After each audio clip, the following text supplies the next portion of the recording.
Ito yung nakakabahala. Sabi niya, ang abuso sa pundo, lalo na yung discretionary at ang sinasabi ni Congresswoman Stella Kimbo, na kinonfirma na rin nila lahat dyan, in extraordinary fund. Mga kababayan, I'm looking at the message right now. Nakakabahala ito.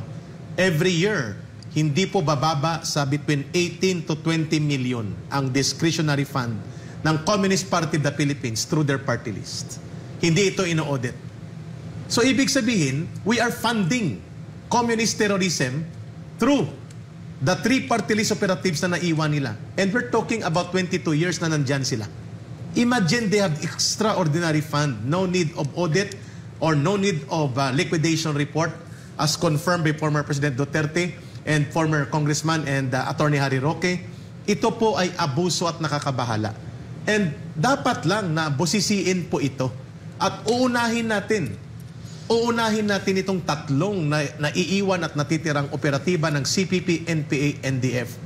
Please, unahin natin ito sila COA and make it become a public crusade, and then isunod natin ang mga kurakot na mga politiko sa loob ng Kongreso at kung sino pang mga bahagi ng gobyerno. And even the President, Rodrigo Duterte himself, is offering, simulan nyo rin kami sa Davao, si Inday Sara, ako, busisiin nyo, basta magiging patas at lantad sa publiko po ito. This is a very brave call and long overdue call na dapat gawin ng gobyerno so that the people will have the full trust and confidence to the operations of the government and to the programs na kanilang ipinapatupad, Ma'am Lorraine.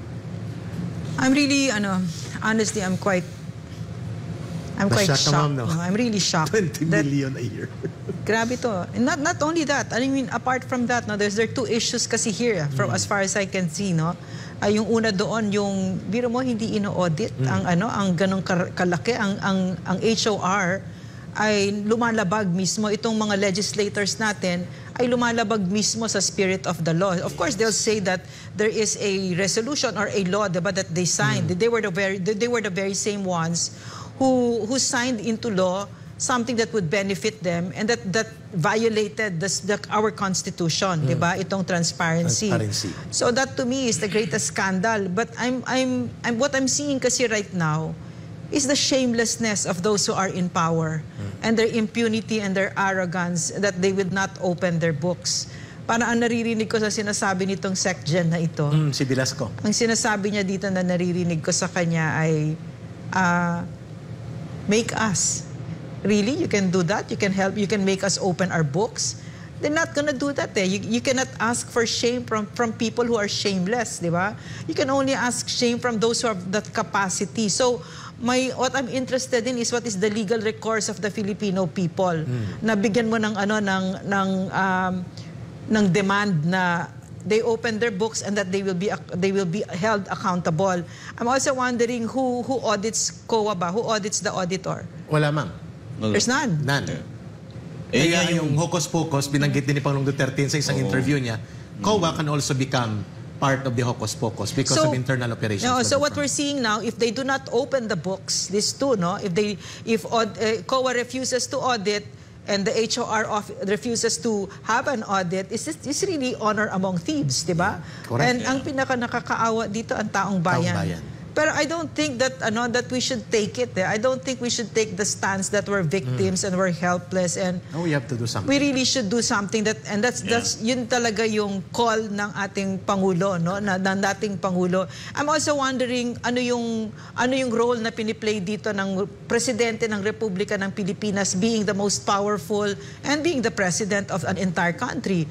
Should he not throw the weight of his office and ask that this be done? Kasi it's really quite shocking, no? I mean, kung ako ay leader, mahihiya ako na ganito na nakadikit itong mancha na ito sa akin, no? Na magnanakaw pala ako. You do not want that, no? So these are my thoughts right now. Yes, ma'am. Pero ang naging pahayag ng ating Pangulo kagabi sa kanyang gikan sa masa para sa masa is nanawagan siya. Kasi kung mismo ang COA di rin pagpapayag, ang nandiyan sa Kamara, sa Senado, di papayag, nananawagan ng ating former president para magkaroon tayo transparency talaga sa ating Armed Forces of the Philippines. na sila yung magsagawa ng ganitong tulong. Kaya nanawagan rin ng Sabi ating niya, tulungan niyo ako. pati mga kababayan sa lahat ng sektor ng lipunan. Dito dahil ganyan ka-concern ng ating former president na hindi tayo papayag na niloloko tayo. Kaya kahit nga sa edad niya yan, ayaw niya na tumakbo pero mapapatakbo siya dahil sa mga nangyayari ngayon ka Eric. At alam na... Brother Franco, doon sa binanggit mo, yung sinasabi mo, paano makakatulong ang mamamayan at ang armed forces? We can have a people's petition. We can have a people's clamor, Ma'am Loring. There are 3 ways by which the government may act. Number 1, petition in the court or mga proseso sa korte, sa batas. Supreme Court, pwede yan, ma'am. Mag-request o mag-petition for mandamus na manduan ang House of Representatives to open the books and even COA. Number 2, Brother Franco, pwede rin magkaroon ng voluntary na access into information as constitutional mandate ng bawat government official at ng bawat government office. The third one, ito yung tinatawag na direct sovereign petition.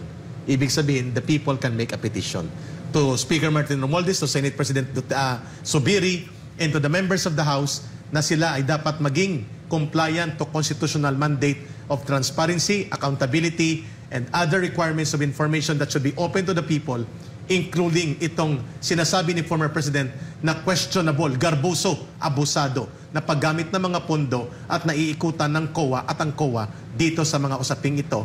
These are scandalous, institutional, serious allegations of corruption na dapat i-address una sa lahat ng House of Representatives leadership